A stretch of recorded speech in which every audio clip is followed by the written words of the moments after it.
Hi guys. आज आपका 2021 के एएफएसबी सेंटर सिलेक्शन के बारे में बात करने वाले हैं। तो अभी कुछ ही दिनों में अराउंड 15 दिनों में रिजल्ट आ जाएगा एफकैट का, और उसके बाद एएफएसबी सेंटर सिलेक्शन के लिए हमें नोटिफाई किया जाएगा। तो आज इसके बारे में बात करेंगे हम। जो दो चीज़ें हैं आज जिसके बारे में डिस्कस करने वाले हैं, पहला है steps to select AFSB centre, और दूसरा है फैक्टर्स जो जो आपको कंसिडर करने चाहिए अपना एएफएसबी सेंटर सिलेक्शन के लिए।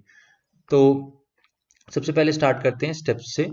तो जब रिजल्ट आ जाएगा उसके कुछ टाइम में हमें एक टेक्स्ट मैसेज आ जाएगा हमारे रजिस्टर्ड मोबाइल नंबर पे, जो हमने फॉर्म फिल करते टाइम दिया था। और उसमें एक लिंक दिया होगा जिससे जिसको हमें विजिट करना है। और विजिट करने के लिए इट इज़ रिकमेंडेड कि हम डेस्कटॉप यूज़ करें, क्योंकि फ़ोन में नेविगेट करना काफ़ी मुश्किल हो जाता है। तो डेस्कटॉप, दैट इज़ लैपटॉप या फिर अपने पीसी से आप विजिट करें उस लिंक को। फिर जब आप वो लिंक खोलेंगे तो पिछले अगर हम एफकेट के अकॉर्डिंग देखें तो 3 दिन का विंडो मिलता है एफएसबी सेंटर सिलेक्शन के लिए।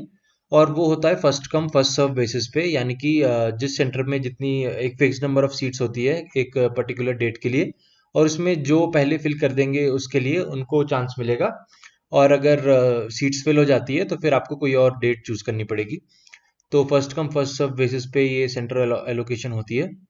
उसके बाद आपको जो लिंक आ जाएगा, आप उससे जब आप वेबसाइट को विजिट करेंगे तो फिर आपको एक सीरीज ऑफ स्टेप्स दिखते हैं, जो कि जब आपने फॉर्म फिल किया होगा तो भी आपको एक सीरीज ऑफ स्टेप्स आए होंगे। उसी में एक और स्टेप जुड़ जाएगा, that will be AFSB centre selection. और एएफएसबी सेंटर सिलेक्शन पे जब आप क्लिक करेंगे तो फिर आपको एक लिस्ट आ जाएगी, जो बोर्ड्स है एएफएसबीज के, उसकी लिस्ट आ जाएगी। उसमें दो चार चीज़ें मेंशन होगी, जैसे कि reporting date, category that is उस दिन मेल या फिर फीमेल की रिपोर्टिंग है, और नंबर ऑफ सीट्स जो बची है, यानी कि उसी दिन रिपोर्ट करने के लिए जितनी सीट्स बची हैं उसके अकॉर्डिंग ही आप फिल कर पाएंगे जितनी सीट्स बची होंगी। अगर सीट्स सारी फिल हो जाती है तो फिर आपको कोई और डेट या फिर कोई और एएफएसबी को चूज करना पड़ेगा।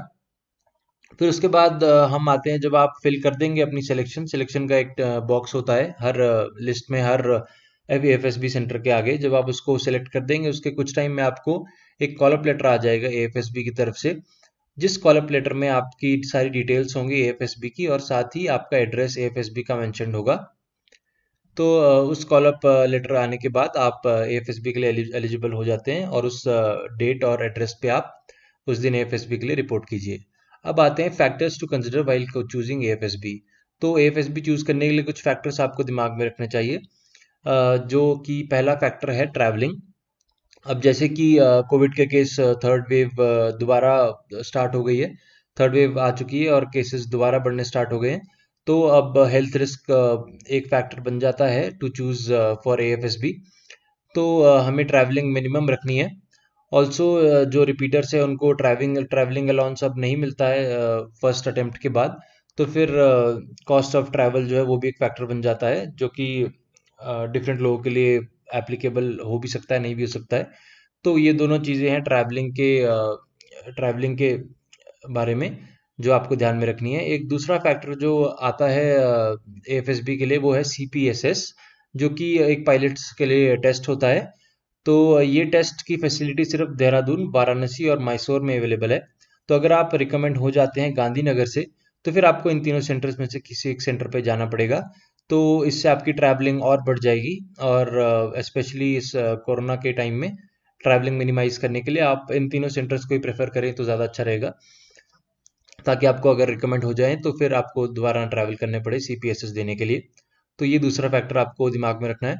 और तीसरा फैक्टर है कि इनफैक्ट जो टेस्टिंग है एफएसबीस में वो सुबह 7 बजे स्टार्ट हो जाती है। तो फिर आप इस तरह से अपना ट्रैवलिंग आपको अकोमोडेट करना है कि आप अपने प्रीवियस डे पे ही पहुंच जाए और रात को कहीं होटल या फिर कहीं और अपना इंतज़ाम करें, ताकि आप सुबह 7 बजे फ्रेश हों, आपने नींद पूरी की हो, ताकि आप पूरा कंसंट्रेशन से अपना स्क्रीनिंग टेस्ट दे पाएँ। तो ये 3 चीज़ें हैं जो कि आपको ध्यान रखनी चाहिए। इसके अलावा एसएसबी सब सेम ही है, अगर सिलेक्शन प्रोसीजर देखें तो सब जगह सेम ही है। तो बाकी तो इनके अलावा मुझे नहीं लगता कोई और फैक्टर है जो आपको कंसिडर करना चाहिए। बट डिफरेंट इंडिविजुअल्स के अलग-अलग और चीज़ें हो सकती है, तो वो आप देख लीजिए। And thanks and all the best for AFSBs, and do subscribe for more updates. Thank you.